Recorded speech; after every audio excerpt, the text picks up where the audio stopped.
지난 5월 청소년 둘이 탄 오토바이가 경찰차와 충돌하는 사고가 발생했었다. 이 사고로 오토바이 운전자인 17세 청소년은 전치 12주 부상을 입고 뒤에 타고 있는 친구는 오른쪽 팔과 다리 인대가 파열되는 부상을 당했다. 방송사가 공개한 영상엔 오토바이가 반대편 도로에서 지그재그로 운행하자 경찰차가 중앙선을 넘어 경찰차를 들이받고 길바닥에 고꾸라지는 장면을 볼 수 있다. 부상을 입은 청소년들의 가족은 무면허로 운전한 것은 잘못이라면서도 경찰의 무리한 추적이 부상 원인이라고 주장하고 있다. 한 청소년의 아버지는 중범죄자도 아니고 단순 오토바이 탄 거에 대해서 그렇게까지 진압했다는 것이 이해가 안 간다고 방송사에 밝혔다. 경찰은 오토바이가 교통법규를 15차례나 위반하는가 하면 수차례 정차를 지시했지만 따르지 않았다면서 정당한 집행이었다고 맞선다. 네티즌 반응으로는 이 사건에 경찰분들에게 피해가 간다면 저런 사건은 해결되기 어렵다고 보여집니다. 경찰분들은 해야 할 일을 했을 뿐이라고 생각됩니다. 경찰분들 고생 많으셨습니다. 다친 건 안타깝지만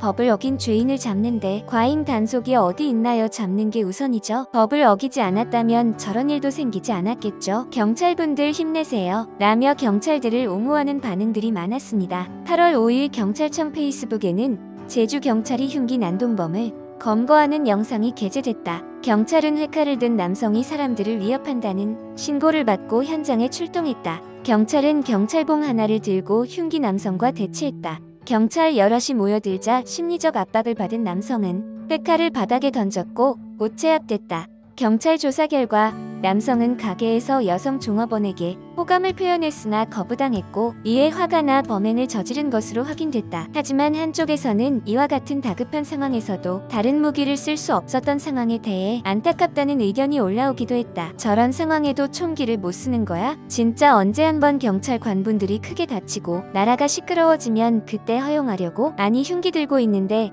장봉으로만 제압하는 게 말이 되나? 테이저 쏘면 과잉 진압 소리 나올까봐 저런 거 같은데 등 걱정의 목소리가 이어졌다. 이와 반대로 과잉 진압이라고 논란이 된 광주에서 일어난 사건이 있다. 거리에서 베트남 출신 노동자가 흉기를 들고 있다는 신고를 받고 출동한 경찰은 진압봉과 테이저건으로 진압하며 체포했는데 아무 저항이 없는 맨손의 외국인에게 진압봉을 휘두르고 발길질을 했다. A씨는 결국 두 손을 들고 주저앉았지만 테이저건까지 쐈고 경찰은 A씨의 목덜미를 무릎으로 찍어 누르고 수갑을 채웠다. 체포 후 조사 과정에서 여자친구 집에 고기를 손질할 부엌칼을 가져다주는 길이었다고 진술했다. 한국말을 잘하지 못했던 A씨는 부엌칼을 버리라는 경찰의 말을 알아듣지 못했다고 했다. 네티즌 반응으로는 잘했는데 과잉 진압? 뉴스 기자들이 하는 소리고 이런 의견도 있다라면서 쓸데없는 소리 안 했으면 좋겠네요. 해당 경찰이 뉴스에 과잉 진압 어쩌고 저쩌고 하면 다음엔 망설이게 되지 않을까요?